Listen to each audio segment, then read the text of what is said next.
자, 이번에는요. 어제 통과된 그 법 내용에 관한 순서를 좀 가져보겠습니다. 임대차 3법이라고 통상 불리는데 어제 통과된 거는 임대차 2법. 그중에 두 가지가 통과됐어요. 그러니까 계약 갱신 청구권제 그리고요. 전월세 상한제. 신고제 법안은 아직 본회의까지는 가지는 않은 상태입니다. 자, 그러면은 어떻게 달라지나 최근에 많이 소개됐는데요. 다시 한번 정리해 드리겠습니다. 임대차 기본 계약이 4년이 되는 겁니다. 2년 더하기 2년. 지금은 2년이 기본인데 갱신을 할 수 있는 권한을 갖게 되는 거죠. 전세 사시는 분들이요. 그래서 기본이 4년이 되는 겁니다. 보장을 받게 되죠. 그리고 집주인이 입주 원하면 연장 요구는 못한다. 요거는 단서 조항이 되겠죠. 만약에 2년 살았는데 집주인이 그 집에 들어가서 살겠다고 하면 그때는 연장할 수가 없게 되는 겁니다. 그리고요. 계약을 연장할 때 전셋값 올리는 폭을 제한했습니다. 이게 상한제거든요. 5% 내에서 올릴 수 있다. 그리고 어느 정도인지는 이게 지방자치단체가 결정을 하게 되거든요. 그러니까 1%일 수도 있고요. 2% 다양하게 나올 수가 있습니다. 시행 전 갱신도 초과분 반환 요구 가능하다. 새 임차인과 계약된 상한선 제한을 받지 않습니다. 그리고 4년마다 전월세 폭증 우려가 있다. 그러니까 기본이 4년이니까 4년 끝난 뒤에는 적용을 안 받게 되는 거거든요. 그럼 그때는 많이 오르는 거 아니냐. 또 이런 우려도 있습니다.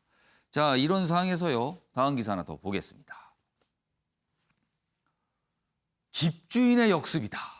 그러니까 임대차법이 기본적으로 전세 사시는 분에게 뭔가 유리하게 만들어주는 법이거든요. 그럼 집주인은 좀 불리해지는 겁니다. 그런데 뭔가 수단을 강구하고 있는 것 아니냐 이런 얘기입니다. 집주인의 역습이다.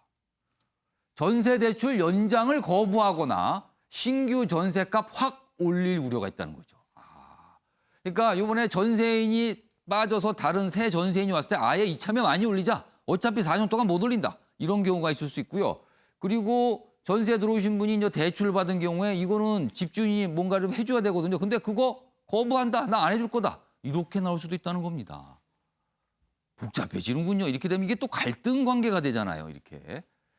전세 대출은 집주인 동의가 필수인데 재계약 때 대출 연장 거부하면 기존 세입자 이거 어려움에 처할 수밖에 없죠. 또 3개월치 권리금을 주고 내보낸 후 신규 임대료를 왕창 올리는 경우가 있을 수 있다는 거죠. 그러니까 뭔가 돈을 좀 주고 나가라고 하고 새 전세인을 구한다는 그런 얘기입니다. 서울 전세물 약 한 달 사이 7.5%가 줄었다. 이런 내용도 담겨 있습니다. 자, 이런 상황이니까요. 어제 민주당에서 또 여러 가지 얘기를 좀 한 게 있습니다. 확인해 보겠습니다. 이번 7월 국회에서 민주당과 정부가 준비한 부동산 입법은 종합적이고 전방위적인 대책을 포함하고 있어서 투기 근절과 주택시장 안정에 확실한 효과를 발휘하게 될 것입니다. 일부 투기 세력의 저항으로 시장 교란 행위도 발생하고 있지만 민주당과 정부의 투기 근절과 부동산 시장 안정에 대한 정책 의지는 확고합니다. 투기 근절과 함께 충분한 공급 대책도 준비하고 있습니다.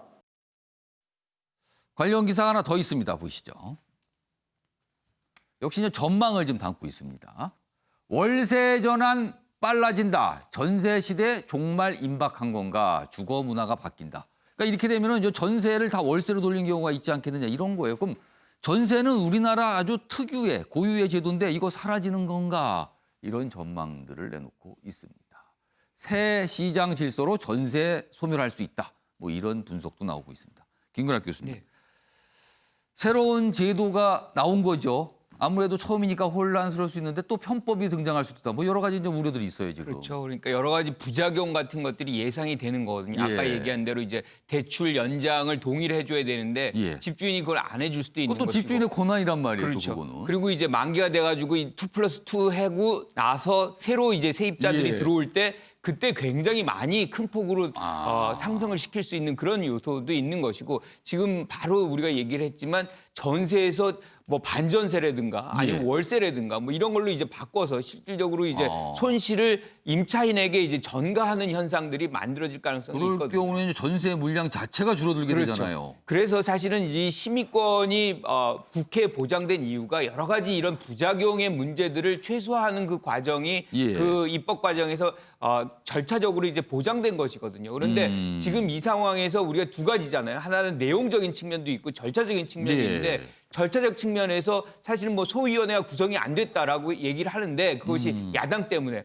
근데 저는 여당만으로라도 지금 정의당 같은 경우 참여할 거 아닙니까? 예. 그럼 여당만으로라도 소위원회를 구성해서 심의 절차를 가져간다 그러면 예. 사실 야당이 오히려 더 고립될 수가 있어요. 근데 왜 안 했을까요? 그러니까 저는 이거 자체가 사실은 통합당이 기본적으로 이 어떤 정국의 주도권, 입법의 예. 주도권에 들러리 서는 거 싫다. 뭐 이런 어떤 작은 생각 때문에 이런 것에 기본적으로 참여 안 했다 이렇게 생각을 할 수밖에 없는 것 같아요. 오히려 이런 상황에서 오히려 적극적으로 참여해서 기존의 이런 법안이 예. 이런 문제점이 있으니 우리가 제시한 이런 문제를 고쳐서 나가자라고 얘기한다 그러면 그 광경을 보고 있는 국민들이 어디를 더 지지하겠습니까? 참여해서 미세 조정이라도 할 수 그렇죠. 있었는데 그렇게 해서 실질적으로 더 서민들이라든가 국민들의 어떤 이득을 더 보장하는 그런 법안을 예. 만들어내는 완성도 있는 법안을 만드는 데 기여한다면 예. 그것이 통합당이 신뢰를 더 얻어가는 길이라고 생각을 해요. 오히려 그냥 나는 모르겠다 그리고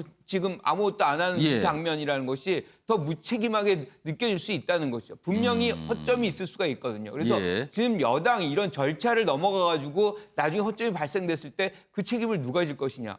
그 고민도 이렇게 시급정은 우리가 충분히 인정을 합니다. 예. 워낙 빠르게 이제 가격이 오르고 예. 있고 이렇기 때문에 빨리 해야 되지만 급할수록 돌아가야 된다고 실질적으로 많이 우리가 돌다리를 두들기듯이 예. 이 과정은 꼭 거쳤어야 된다는 아쉬움을 지울 길이 없습니다.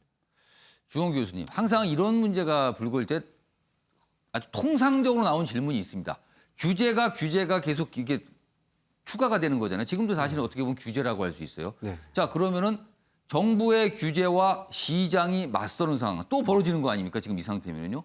그러면 거기서 항상 혼란이 벌어진단 말이에요. 이게 그렇습니다. 또 우려되는 바입니다. 지금. 예. 그리고 그 혼란의 도가니에서 제일 피해를 보는 거는 저는 서민이라고 생각을 합니다. 넉넉하지 네. 않으신 분들. 네. 사실 되게 안타까운 거는 임대차 예. 보호법은 12년 전에도 6년 전에도 이미 계속해서 단계적으로 예. 보호법들이 개정이 되고 발의가 되었어야 된다고 예. 저는 생각을 하거든요. 예. 근데 지금 와서 이렇게 임차인에게 강한 보호를 해주는 그런 법안이 예. 발의가 되고 통과가 되고 시행이 되는 것 자체가 예. 이 지금 보면은 저성장 저금리 시대에서 이제 전세 시대가 종말을 구할 수 있다라는 게 예전부터 2000년대 이후부터 지금 예, 왔었던 계속 나왔어요. 예, 주제였었는데 이거는 거의 전세 시장의 종말에 기름을 붓는 격이 아니었는가. 그러면 여기서 피해를 입게 되는 게 뭘까요? 아까 김 교수님 말씀처럼 반전세나 월세로 전환하는 게 아마 급증할 거라는 게 전문가들의 예측입니다. 사실 전세대에서는 전세를 빌려서 사시는 분이 유리한 제도다 이렇게 보통 평가하는데요. 예. 그리고 이제 예. 상생하는 개념이었었죠. 고성장과 그리고 금리가 높았을 때에는